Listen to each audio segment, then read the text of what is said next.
क्या तुम्हें Phineas and Ferb याद है? और क्या आखिरकार फिनियस और फर्ब को प्लेटिपस महाशय की रियल सच्चाई के बारे में पता चला था?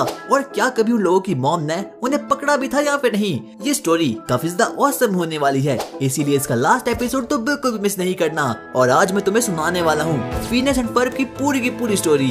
गर्मी की छुट्टियां होती है बड़ी लंबी, हो जाते हैं बच्चे बड़े बोर। तो कहानी की शुरुआत ड्रूसेलस्टाइन नामक एक जगह से होती है और उस वक्त वहाँ पर डॉक्टर हाइंस का जन्म होता है। पर अफसोस उस बच्चे की बुरी किस्मत, जिस दिन से वो पैदा हुआ उसी दिन से उसकी जिंदगी के लग चुके थे, क्योंकि उसकी किस्मत उसके बिल्कुल भी साथ नहीं थी। पैदा होते उसके पेरेंट्स उसको छोड़कर वहाँ से चले गए और बचपन से उसे एक कंडीशन थी जिसकी वजह से कि तो वो बहुत बुरा स्मेल करता था और कोई भी लड़का उसके पास नहीं आता था। डॉक्टर हाइंस को बचपन में सभी लोग बहुत बुली किया करते। उसने अपने बचपन में सब कुछ सहा था, चाहे मुंह पर मिट्टी खाना हो या अपनी गर्लफ्रेंड के सामने जलील होना। यहाँ तक कि उसकी बचपन की इकलौती दोस्त जिसका नाम भी ग्रुलिंडा था, वो भी उसे काफी ज्यादा बुली किया करती। हद तो तब होगी जब उसके पेरेंट्स ने उसे एक फेस्टिवल में ले गया और उसके पप्पा जी ने उसे बोला, अगर मर्द बनना है तो तुझे जंप करना होगा। उसके बाद हम देखते कि डॉक्टर हाइंस फाइनली वहाँ पर आ चुका था छलांग मारने के लिए, ताकि वो अपने परिवार को ये जता पाए कि वो भी एक सिग्मा लौंडा है। पर ऊपर जाते ही डॉक्टर हाइंस की फटकर एकदम 4 हो चुकी थी। हो, क्या ये सच में तेरा बेटा है? और उसी दिन से डॉक्टर हाइंस के पेरेंट्स ने उसे बिल्कुल नकार दिया। उन लोगों का मानना था कि उन लोगों के पास अब कोई भी बेटा नहीं है, इसीलिए ना चाहते हुए भी डॉक्टर हाइंस को अपना चाइल्डहुड कुछ जंगली कुत्तों के साथ बिताना पड़ा। डॉक्टर हाइंस का पास्ट काफी दुखदायक था, यहाँ तक कि वो अपनी बर्थडे पार्टी भी एकदम अकेले बनाया करता और कोई बच्चा भी उसकी बर्थडे पार्टी में कभी भी नहीं आता। पर साइंस को लेकर उसका इंटरेस्ट काफी ज्यादा था, इसीलिए वो अपने पहले साइंस फेयर में अपना पहला इनेटर बनाता है। वहाँ पर कुछ गेस्ट आते हैं, पर बेचारे डॉक्टर हाइंस की किस्मत, वो एक स्कूल प्रोजेक्ट वोल्केनो से हार चुका था और उस दिन डॉक्टर हाइंस खून के आंसू रोता है। पर अभी यहीं तक भी डॉक्टर हाइंस की बुरी किस्मत ने उसका पीछा नहीं छोड़ा। उसे पैसे कमाने के लिए कुछ जरिए ढूंढना था, इसीलिए वो मेले में काम करना शुरू करता है। पर अफसोस सभी लोग वहाँ पर भी उसे बुली किया करते। डॉक्टर हाइंस को एक दिन बलून मिलता है और उस पर वो एक आदमी के चेहरे को ड्रॉ कर देता है और इस तरह से डॉक्टर हाइंस को अपनी जिंदगी का पहला दोस्त मिलता है, जिसका नाम की वो बाद में जाकर बलूनी रखता है। बाद में उसकी फैमिली ने उसे वापस से स्वीकार कर लिया, पर ऑफ कोर्स सही कारणों से नहीं, क्योंकि उस वक्त उसकी फैमिली काफी बुरे टाइम से गुजर रही थी। उन लोगों ने अपने गार्डन वाले माली को बेच लिया था, इसीलिए डॉक्टर हाइंस को उनकी जगह लेनी पड़ी। वो उन लोगों की गार्डन की देखभाल किया करता, यहाँ तक कि उसे बिल्कुल भी कोई इजाजत नहीं थी, ना ही तो खाने की और ना ही तो कोई हलचल करने की। एक रात बहुत ही तेज हवा का झोंका आता है और डॉक्टर हाइंस के इकलौते दोस्त बलूनी को वहाँ से उड़ा देता है। और ये आखिरी समय था जब डॉक्टर हाइंस ने अपने पहले दोस्त को देखा था। वो कुछ भी नहीं कर पाया क्योंकि उसके डैड ने उसे सख्त ऑर्डर दिए थे एकदम स्टिल खड़ा रहने के लिए। पर यहीं पर उसकी बुरी किस्मत खत्म नहीं होती। एक दिन हम देखते हैं कि डॉक्टर हाइंस के फादर ने एक कुत्ते को मेले से लाया है, जो कि वो इनाम के तौर पर जीता था और इसीलिए वो उसका नाम रखता है ओनली सन, क्योंकि उसका कोई भी बेटा नहीं था। और अब वो लोग कुत्ते को ही अपना बेटा बनाते हैं और बाद में वो कुत्ता उन लोगों को बहुत सी चीजें भी देता है। पर यहाँ तक कि वो कुत्ता भी डॉक्टर हाइंस को बुली ही किया करता। उसके बाद हम देखते कि डॉक्टर हाइंस का एक छोटा भाई भी होता है जिसका नाम की रॉजर होता है। उन लोगों ने उसके छोटे भाई पर फुल प्यार लुटाया। रॉजर के बर्थ के पहले उन्हें लगा था कि कोई लड़की होने वाली है। इसकी प्रेपरेशन में उन लोगों ने बहुत सी लड़कियों के कपड़े बनाना शुरू कर लिए थे, पर रॉजर के पैदा होने के बाद वो सभी लड़कियों के कपड़े हाइंस को ही पहनने पड़े, जिसकी वजह से कि लोग उसे और ज्यादा चिढ़ाने लगे। रॉजर को उसके पेरेंट्स वो सब कुछ दिया करते जो कि हाइंस को नहीं देते थे। वो फुटबॉल को लेकर काफी ज्यादा टैलेंटेड था और यहाँ पर भी वो हाइंस को पेल दिया करता। अपनी मॉम को खुश करने के लिए हाइंस ने अपनी 1 साल की पॉकेट मनी को कलेक्ट करके उसके लिए एक टेडी बेयर को खरीदा, जिससे कि उसने सीधा रॉजर को दे दिया। वो बोलता है, मॉम आप सिर्फ मेरी हो। इस बात को सुनकर हाइंस को काफी ज्यादा दुख होता है। हाइंस ने अब बहुत सारी चीजें ट्राई कर दी थी ताकि वो अपने पेरेंट्स के दिल को जीत पाए, पर आखिर में जाकर ऐसा कुछ भी नहीं हुआ। यहाँ तक कि उसकी गर्लफ्रेंड ने भी अब उस पर चीट कर लिया था, वो भी एक भद्दे से आदमी के साथ। एक बार हाइंस को कुछ चीजें लेने के लिए एक शॉप पर छोड़ लिया था, पर बाद में जाकर पता चला कि वो कोई शॉप नहीं बल्कि एक शिप थी। ये एक साजिश थी डॉक्टर हाइंस की पेरेंट्स की, ताकि वो लोग उसे अपनी नजरों से दूर रख पाए। और इस तरह से डॉक्टर हाइंस की नई जिंदगी की शुरुआत होने वाली थी। अब फाइनली डॉक्टर हाइंस अमेरिका तक पहुंच चुका था। वो वहाँ डिग्री को कंप्लीट करता है और उसके बाद बेरोजगार बन जाता है। उसके कॉलेज की क्लिप जिसमें कि वो चड्डी के साथ स्केटिंग करा था वो वायरल हो जाती है, इसीलिए वो कॉलेज से भी ड्रॉप कर देता है। वो बेचारा अब किसी को मुंह दिखाने लायक भी नहीं बचता। वो बहुत सी चीजों को ट्राई करता है ताकि वो सक्सेसफुल बन जाए, पर अब वो वो अपनी जिंदगी से थक चुका था, वो एक बार अपने भाई रॉजर से भी मिलता है, जो कि अब किसी देश का मेयर बन चुका है। वो एक बार फिर से साइंस फेयर में पार्टिसिपेट करता है अपने इनेटर के साथ, पर एक बार वो फिर से वोल्केनो वाले मॉडल से हार जाता है। वो अपनी जिंदगी से भी हार चुका था, इसीलिए वो अपनी लाइफ का सबसे घटिया डिसीजन लेता है, बंदी पटाने का।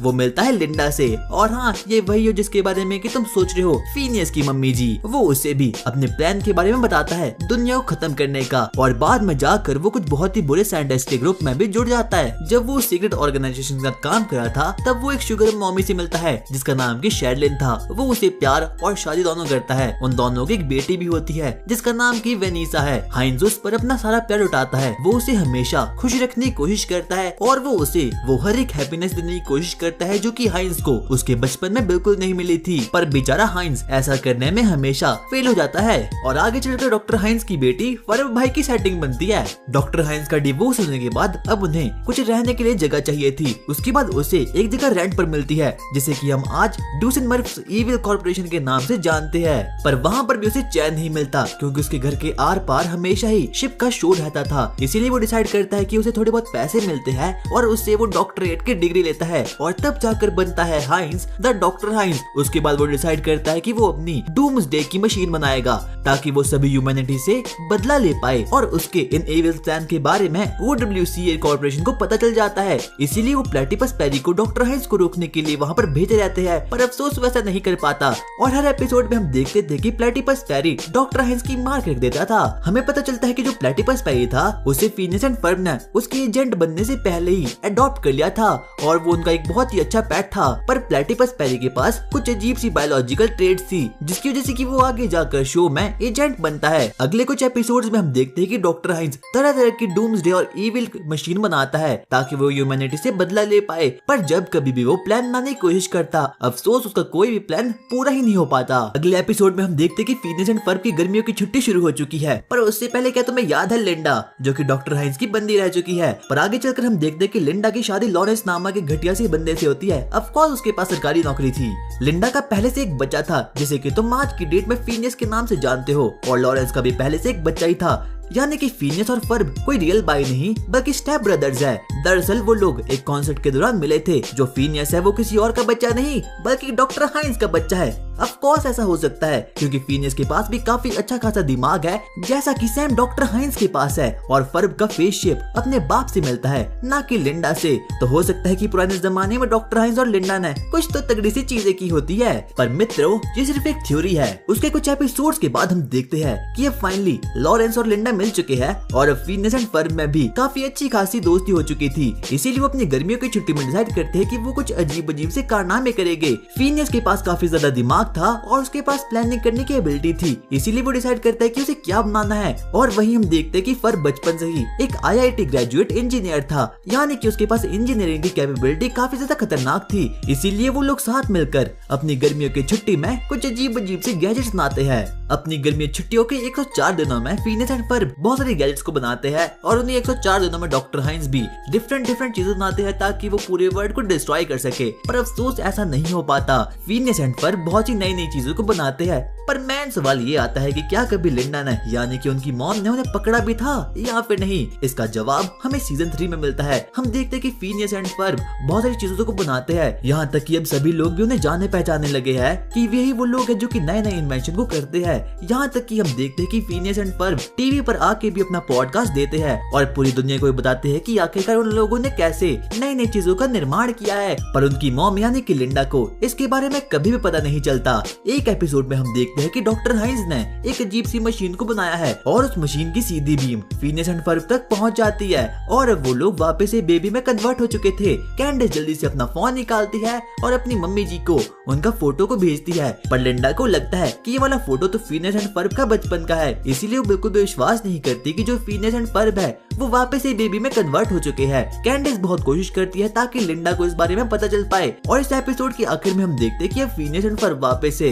अपने नॉर्मल बॉडी में आ चुके हैं, और अब वो बड़े हो चुके हैं। और ये चीज तभी होती है जब लिंडा उन्हें देखने के लिए वहाँ पर आती है। यानी कि पूरी सीरीज में कभी भी लिंडा को फिनियस एंड फर्ब की रियल सच्चाई के बारे में कभी पता ही नहीं चला, चाहे कैंडिस ने लाख कोशिश करी हो। पर अफसोस उसका मिशन कभी भी कामयाब नहीं रहा, और इसलिए फिनियस एंड फर्ब को उनकी मॉम कभी भी पकड़ ही नहीं पाई। अगले एपिसोड एपिसोड में हम देखते हैं कि कैंडिस डिसाइड कर देती है कि उसे कैसे भी करके अपने भाइयों को यानी कि फिनियस एंड फर्ब को पकड़वाना है। इसीलिए वो डॉक्टर हाइंस की बेटी के पास जाती है। हमें पता चलता है कि डॉक्टर हाइंस की बेटी और कैंडिस बचपन से ही दोस्त होते हैं, इसीलिए कैंडिस फ्यूचर में जाती है और अब वो अपनी मॉम को ये बताने की कोशिश करती है कि जो फिनियस एंड फर्ब है वो हमेशा ही नए नए इन्वेंशन को बनाने की बहुत कोशिश करते हैं और हमेशा ही साजिश रचते हैं। ऐसा नहीं हो पाता, चाहे वो जितनी भी कोशिश कर ले वो ऐसा कर ही नहीं पाती। वो एक के बाद एक करके फ्यूचर में जाना शुरू करती है, पर हमें कभी भी टाइम के साथ छेड़छाड़ नहीं करनी चाहिए। और अब वो फ्यूचर में काफी ज्यादा आगे आ चुकी थी। वहाँ पर हम देखते कि डॉक्टर हाइंस डिक्टेटर बन चुका है।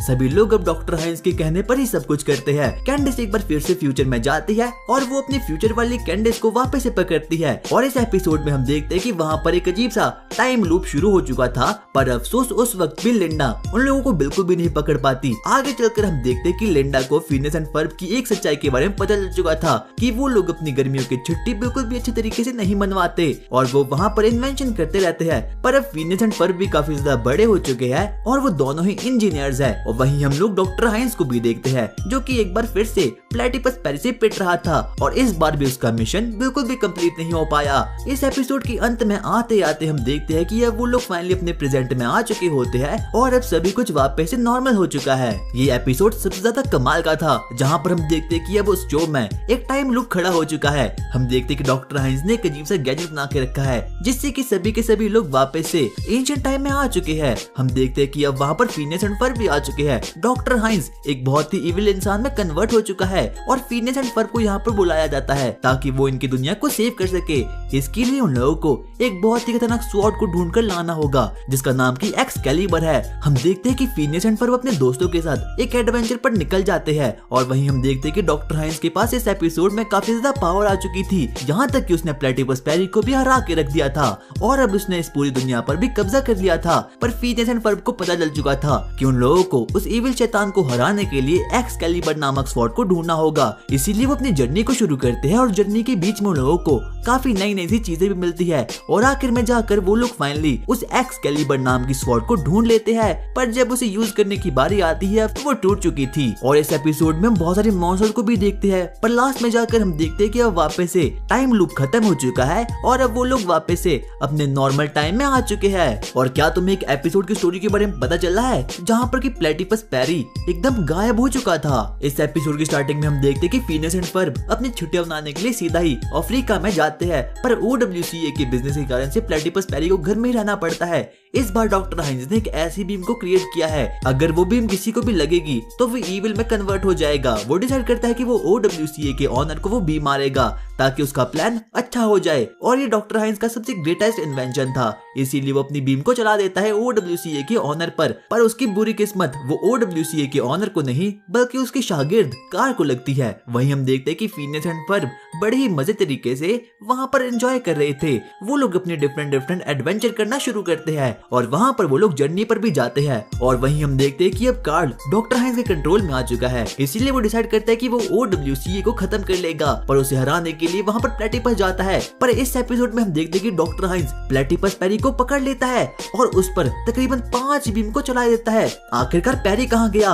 वहीं हम देखते हैं कि अब कार्ल काफी ज्यादा इविल में कन्वर्ट हो चुका है, इसीलिए उसने फिनियस एंड फर्ब की फैमिली को भी ट्रैप कर लिया है और अब कार्ल से बचना बहुत ज्यादा मुश्किल हो चुका है। पर जब फिनियस अपने दोस्तों की जान उड़ा था उसे एहसास होता है कि नीचे कोई तो है और ये कोई और नहीं बल्कि प्लेटिपस पेरी होता है, इसीलिए वो उसे ढूंढने के लिए वहाँ पर निकल जाता है। और वहाँ पर वो लोग देखते हैं कि वहाँ पर तो सच में पेरी है, इसीलिए वो लोग वापस से डॉक्टर हाइंस के पास जाते हैं। कार्ल को वापस से वो बीम लगती है और अब वो वापस से अच्छे आदमियों के संग जुड़ चुका था और अब फिनियस को वापस से अपना पेरी महाशय मिल चुका था। अगले एपिसोड में हम थोड़ी बहुत प्यार मोहब्बत वाली कहानी देखते हैं, जहाँ पर हम देखते हैं कि फिनियस एंड फर्ब अभी भी अपने नए इन्वेंशन को कर रहे थे। पर तभी वहाँ पर इजाबेला आती है और इजाबेला वही लड़की होती है जो कि फिनियस से मोहब्बत करती है। उसे फिनियस पर कुछ ज्यादा ही बड़ा क्रश था, पर फिनियस सिर्फ और सिर्फ एक ही चीज को चाहता था, वो था उसके नए नए इन्वेंशन को करना। पर बाद में उसे भी पता चल चुका था कि इजाबेला को उस पर क्रश है। उसके बाद हम देखते हैं कि अब सभी लोग काफी ज्यादा बड़े बड़े हो चुके थे और अब फिनियस भी फाइनली टीनेजर बन चुका था। जब फिनियस एक टीनेजर बनता है तो वो फाइनली इजाबेला के पास जाता है और अपनी फीलिंग को सिर्फ बोल देता है। और ऐसा करके अब वो लोग फाइनली निब्बा निब्बी बन चुके थे। और अब बारी आती है तुम्हारी फेवरेट सीन की, यानी कि फिनियस एंड फर्ब का लास्ट एपिसोड। आखिरकार इसमें हुआ क्या था? और इस वाले एपिसोड में हम उन लोगों की गर्मियों की छुट्टियों का लास्ट दिन देखते हैं। वो अपनी गर्मियों की छुट्टी के लास्ट दिन पर भी वही करते हैं जो कि उन लोगों ने 104 दिन तक किया था, यानी कि मजे। वो लोग एक नए इन्वेंशन करते हैं ताकि वो लोग आराम से चिल कर सके, क्योंकि कल तो वैसे भी उन लोगों को जेल में ही जाना है, यानी कि स्कूल में। पर वहीं दूसरी तरफ हम लोग कैंडिस और डॉक्टर हाइंस को देखते हैं, जिन लोगों का सपना कभी भी पूरा नहीं हुआ। कैंडिस का सपना था कि वो अपने भाइयों की करतूतें अपनी मॉम को दिखाएगी, और डॉक्टर हाइंस का सपना था कि वो अपनी बेटी को खुश करेगा और पूरे वर्ल्ड पर कब्जा करेगा। पर उन दोनों का प्लान बिल्कुल भी सक्सेसफुल नहीं हो पाता। इसीलिए डॉक्टर हाइंस अपनी पूरी नॉलेज से इस एपिसोड में अपना लास्ट इनेटर बनाता है ताकि वो अपने सपनों को कंप्लीट कर पाए। और कैंडिस भी डॉक्टर हाइंस की बेटी के थ्रू डॉक्टर हाइंस को जानती है। वो दोनों साथ मिलकर उस इनेटर को शुरू कर लेते हैं ताकि वो लोग अपने सपने को काबू कर पाए और अपने सपने को जी पाए। और अब वो लोग गर्मियों की छुट्टी के पहले दिन पर पहुंच चुके थे। कैंडिस अब फाइनली काफी ज्यादा खुश हो चुकी थी कि वो अपने भाइयों को अपनी मॉम से पिटवाएगी, और डॉक्टर हाइंस को भी अपनी बेटी को खुश करना था, इसीलिए वो अपने अपने कामों में लग जाते हैं। पर एक बार उन लोगों ने फिर से टाइम के साथ छेड़छाड़ करी थी, इसीलिए हम देखते हैं कि अब दिन छोटे छोटे होना शुरू हो चुके थे, यानी कि अब टाइम में एक लूप आ चुका था। वो लोग एक ही चीज को बार बार दोहरा रहे थे। यहाँ तक हम देखते हैं कि अब वो सिटी भी एंशिएंट टाइम में जा चुकी है। अब उनका पूरा वर्ल्ड ब्लैक एंड व्हाइट पर कन्वर्ट हो चुका है। पर तब जाकर कैंडिस को समझ आता है कि उसे कैसे भी करके सभी चीजों को वापस से सही करना होगा, इसीलिए वो फैसला करती है कि वो इनेटर को वापस से खत्म कर लेगी। वो सबसे पहले एक चम्मच को उठाती है और इनेटर के बटन को वापस से खत्म कर लेती है। और अब हम लोग फाइनली गर्मियों की छुट्टी के लास्ट दिन तक पहुंच चुके थे। लास्ट एपिसोड की एंडिंग में हम देखते हैं कि अब कैंडिस अपने भाई बहनों के साथ बैठी हुई थी और वो आराम से गप्पे मारना शुरू करते हैं। वहीं हम देखते हैं कि डॉक्टर हाइंस भी अपनी फैमिली के साथ बैठा हुआ था। अब कल के दिन लोगों को फाइनली स्कूल जाना पड़ेगा। तो गाइज आई होप कि तुम्हें वीडियो काफी ज्यादा पसंद आई होगी, और अगर आई तो यार मुझे कमेंट्स में बताओ कि आखिरकार मुझे नेक्स्ट कौन सी वीडियो बनानी चाहिए। और हाँ, क्या तुम्हें हड्डी मेरी बड्डी की स्टोरी पता है? अगर नहीं पता तो यहाँ पर क्लिक करो।